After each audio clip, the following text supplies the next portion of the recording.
Welcome back. I'm your host, Darnell Jackson. In this crypto report, we're going to be talking about crypto adoption. We're going to be talking about why Iran, India, Philippines, Vietnam, and Russia could go crypto. But before we do, make sure you subscribe to your favorite YouTube channel, Darnell Jackson Crypto. Okay, let's jump over to the agenda. Crypto adoption has always been the top topic, the number one discussion since the beginning of cryptocurrency. It's always been a concern how fast the cryptocurrency is being used by different places. And so now we're going to be talking about what's happening. I want to start with a tweet from Mr. Bitcoin himself, Michael Saylor. And he's at Michael_Saylor on Twitter. He's talking about the pandemic accelerated the adoption of Bitcoin as a replacement for gold as a store of value. Parents are beginning to give their children Bitcoin instead of gold as a wedding gift in India. Don't bet against rational behavior over long time frame. So this tweet got me thinking about adoption. He's talking about people in India giving Bitcoin instead of gold, and that breaks what has long been a tradition in India. So what does this mean? Which way is the market heading? Let's take a look at another interesting report in Wikipedia. We're going to talk about how far crypto has spread in terms of legality. This is an interesting page for you to look at on Wikipedia. Just search for legality of Bitcoin by country or territory, and you'll get to a map. This is a world map that's color coded, and it shows the legal status of crypto in different areas of the world. So you can see the orange is designated for legal tender, and that would correspond with El Salvador. So far as we know, El Salvador is the number one nation to legalize cryptocurrency. Make sure you check out my video talking about El Salvador somewhere in here. Make sure you check that out. But we're going to look at how far this has come. You can see the United States is in the green. South Africa is in the green. Europe, Australia, South America are all considered permissive, so it's legal to use Bitcoin. And then you have the yellow and the purple areas, which are considered contentious, and that means they have some legal restriction, and there is some prohibition in the purple areas. So you can see that includes Russia and parts of China, Malaysia, and some areas in the Middle East are in the yellow classification, and then the red being hostile. So these are areas where it is partially or completely banned. Okay, so that's where you can keep a track. This is an interesting page that shows the countries, etc. So you can keep a tab on how fast Bitcoin crypto is spreading in terms of being used in countries. Now, with China recently kicking all of the miners out and effectively making it difficult, banning cryptocurrency, the first area here in the United States is in Wyoming. And here's a report in beingcrypto.com. In summary, Senator Senator Loomis follows the likes of Francis Suarez in encouraging miners to move their operations to the United States. The senator discussed BTC mining and energy implications on CNBC's Financial Advisor Summit in June. Loomis advised not to judge Bitcoin mining as an energy bad guy due to ongoing innovations that prove otherwise. So anyway, this Senator Cynthia M. Loomis, she wants miners to come to her state. This is pressing adoption. So this is a business opportunity the way she is talking about it, okay? So that's more adoption in the United States. Now that's a region where it's already legal, but it's still more adoption. So let's look out in the world. And here's a report from finbold.com. And it's talking about the Philippine Stock Exchange aims to be the country's platform for crypto trading. That sounds pretty substantial. The Philippine Stock Exchange, the PSE, has reportedly acknowledged that cryptocurrency is an asset class that can no longer be ignored amid increased interest in Bitcoin and other crypto assets among Filipinos.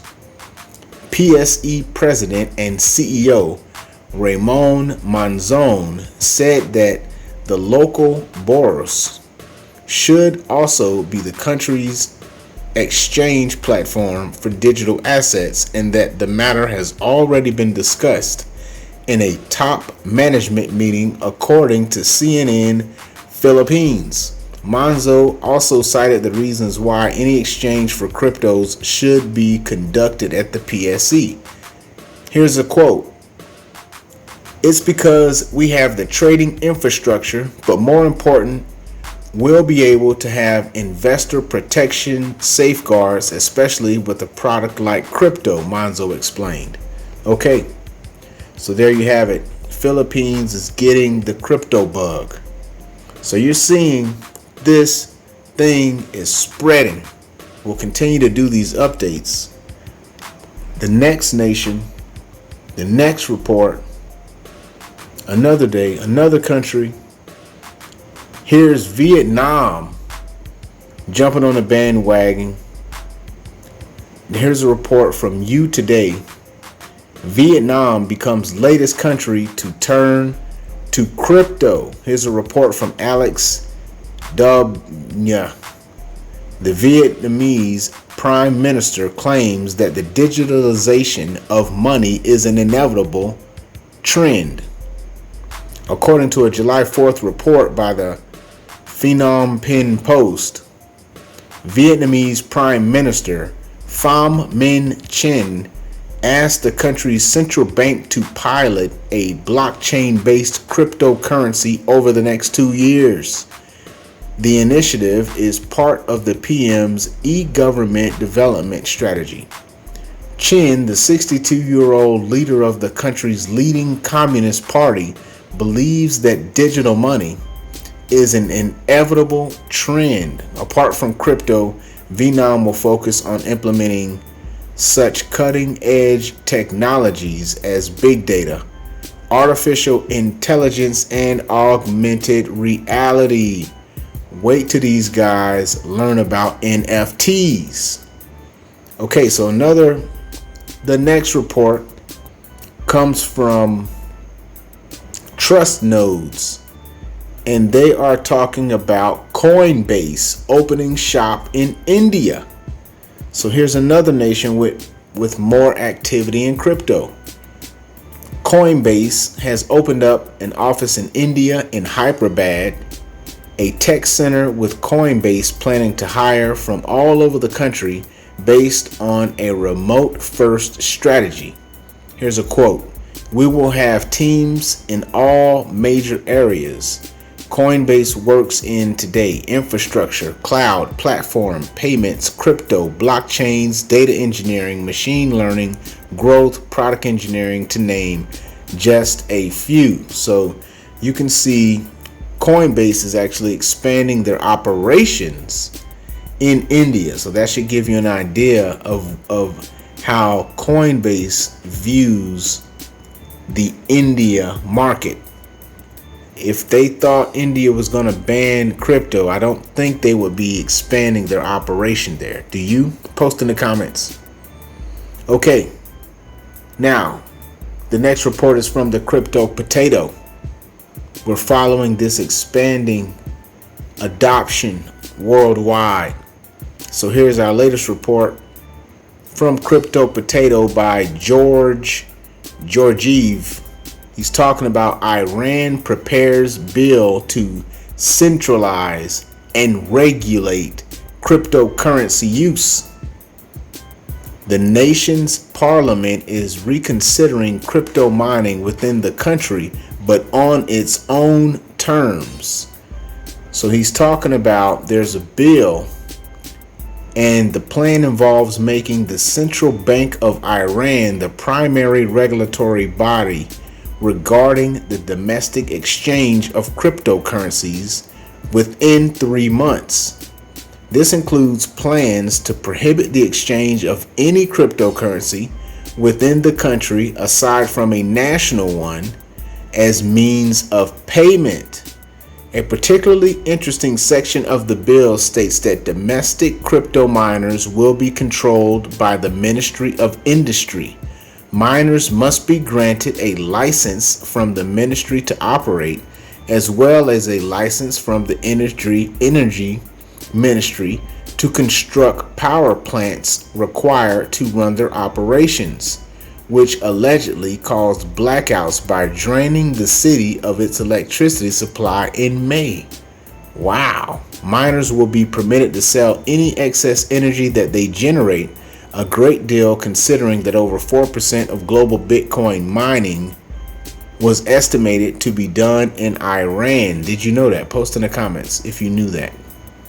That is actually pretty impressive. So now you're seeing Iran getting busy in Crippy. So let's take a look at the last report for this adoption update. It's from Bitcoin.com. We're talking about, and this is from Lubomir Tasev. Lubomir Tasev. I want to try to pronounce the name. He's talking about Bank of Russia to study risks of crypto investing with banks and payment providers. The Central Bank of Russia has set out to examine the risks associated with cryptocurrency investments. The regulator is going to conduct a dedicated study with the participation of major banks and payment processors operating in the Russian market. Now, what is that telling you? Anytime somebody is doing a study, they are really interested. He goes on to say Russia's central bank, known as Bank of Russia, is planning to carry out research regarding the risks that accompany crypto investing. The study, titled Assessments of Risks of Using Cryptocurrencies, has been added to the recently published Bank of Russia survey program for the second half of 2021. Here's a quote. The survey will be conducted in order to, quote, obtain information on trends to assess systemic risks in connection with investments of Russian individuals and legal entities in cryptocurrency. So this sounds like a very serious approach to what Russia sees as potentially a lucrative opportunity. This is my read on this report here. So I see this doesn't sound like Russia definitely stepping away from crypto. Looks like they're stepping closer to it. Okay.